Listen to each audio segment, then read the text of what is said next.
Hello, I'm Dan Edmunds from Tarian Technology in Welshpool. And I'm Detective Constable Gareth from the Cybercrime Department based here, Dyfed Powys Police Headquarters in Carmarthen.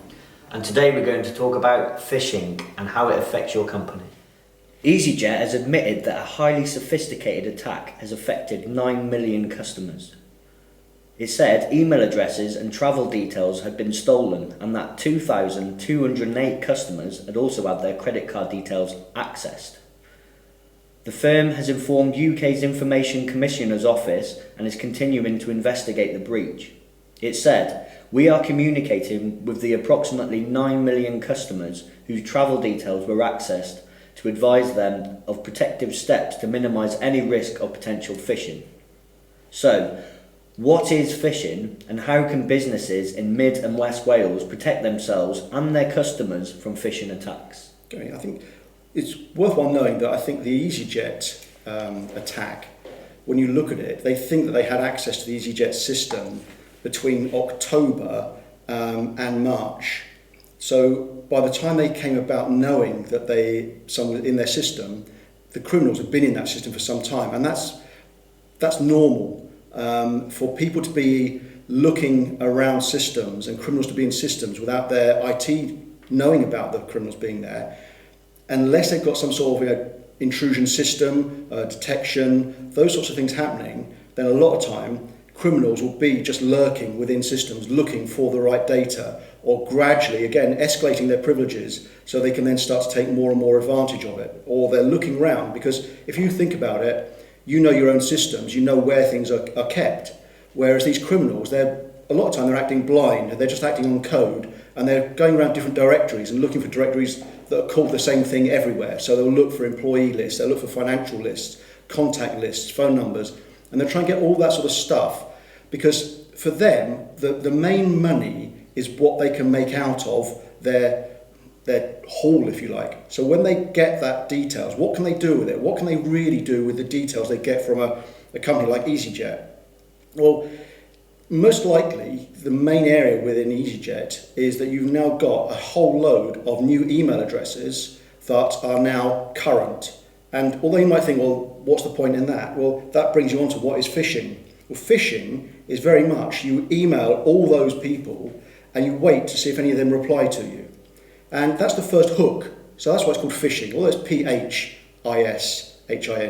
it's actually a phishing term it's used from. But that first hook allows them to go to the next stage, which is then called spear phishing, where you've got a directed or a targeted attack, and that customer has already shown they've got an email address that's live, and they've also shown that they will respond to emails. So they're not just going to do an email and make it very, very bland. They'll dress it up as though it's from EasyJet, or they'll dress it up to say your information now needs to be updated because of the recent infiltration into the EasyJet system. So for those people, those customers, they're going to make it look like it comes from EasyJet and say, can you just log on to this web page and change your account details, your passwords specifically? And they'll set up a false page. So people will click on that link, won't actually check where it's going to, and although you look at the universal resource locator at the top, the URL at the top, it will show you you're not on easyjet.com. It would be some other website or URL. But people think they're on the EasyJet one, and they put their email address in and they put their password in. That's the first one to get in there. And then as soon as they've done that, they'll most likely be redirected to the EasyJet site, the proper EasyJet site. They won't realise why they've gone there. They'll just enter their password in again, and they're now in the proper EasyJet site, and everything is fine. But before that, these criminals have set up that page that they've gone to. They've put in their username, password, and the criminal now has a username and password. And that is gold. Because if you think to yourself, how many different accounts do you hold? And more than likely, I would say the average UK citizen would have anywhere between 35 and 60 online accounts. That would be your Tesco's, your Marks and Spencer's, your online banking, eBay, PayPal, all that sort of stuff. How many of those have different passwords? And how many of those, as a criminal, and I've now got your email address and password, can I try that email and password out on and get into those accounts? So I've got your EasyJet account with the password, and although it might be a strong password, and because it's strong you've used it everywhere, it's useless to you now, because I've now got hold of that strong password, and I'm going to try it on all the other accounts. I'm going to go onto PayPal, eBay, whatever I want to try and now get more information out. Or I'm going to get onto your webmail, and now I'm going to get all the details of your contacts in your own personal webmail or your business webmail. And from that, I can start to do a phishing campaign, now emailing those other people, pretending that I'm Dan Edmunds and I'm actually now in a hospital bed in Spain somewhere, and I need some money to actually get away from there because my medical insurance isn't going to cover the bills, or something similar. Or I'm going to now try and get into their systems, and so it goes on from there. So that's what phishing is all about. That's why things like this EasyJet, although people might change their password on that, how many other passwords have they got that now pertains to? And that's why you need to have a separate password, a strong separate password for each of your online accounts.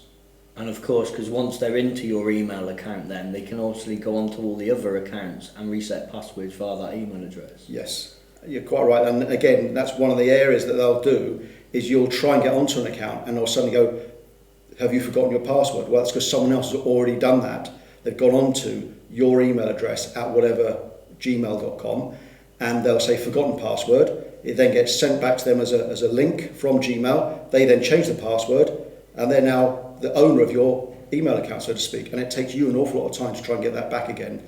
And the panic that you'll be feeling as you try and get that back, it's just not worth it, just for the sake of actually making sure things are safe and secure, looking at things like two-factor authentication, so that if something happens to your email, it must have a text message back to your phone or an authenticator application on your phone that you then actually say, yes, this is me, or no, it's not, because you'll then know there's something suspicious going on in your account.